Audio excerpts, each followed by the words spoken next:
এবারে আমার এখানে তেল দিয়ে দিয়েছি। তেল দেওয়ার পর আমি এবার পনিরগুলো ভেজে নেব। জানি না কেমন হবে। আমি আগে অনেকদিন আগে করেছিলাম পনির, এই আইটেমটা পালক পনিরটা আমি অনেকদিন আগে করেছিলাম, এখন জানি না কেমন হবে আর কি।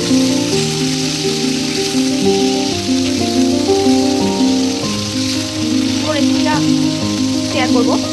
আমি অত ভালো রান্না করতে পারি না, তবুও আপনাদের ভালো লাগলে লাইক করে দেবেন। চলো পনিরটা ভাজা হয়ে যাক, তারপরে আমি আবার দেখাচ্ছি। আমি পালং শাকটা মানে আর কি ভাপিয়ে আমি একটু ঠান্ডা জলে ধুয়ে নিয়েছিলাম। তারপর এই যে মিক্সিতে দিয়ে দিয়েছি। এবার দিলাম কাঁচা লঙ্কা, দিয়ে এটাকে আমি পেস্ট করে নেব। আমার মশলা কষা হয়ে গেছে, এই ছেড়ে দিয়েছে আমার মশলা। এবার আমি দেবো মশলাটা ভালো করে এবার আমি দিয়ে দেবো পালং। এবার না ধীমে ধীমে আঁচে করতে হবে, আস্তে আস্তে আঁচে হবে।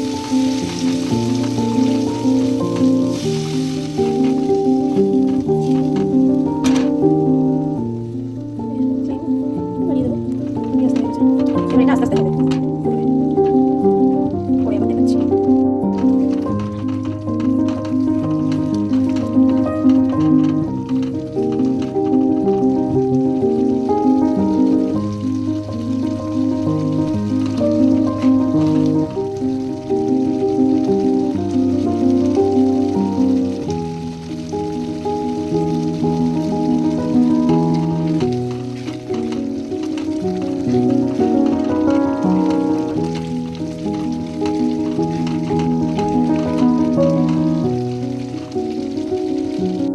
বাটার চলে গেল। এবার লাস্টে বাটারটা দিয়ে দিচ্ছি। এই হলো, এই ছিল আমার পনিরের রেসিপি। খেয়ে বলবো কেমন হয়েছে।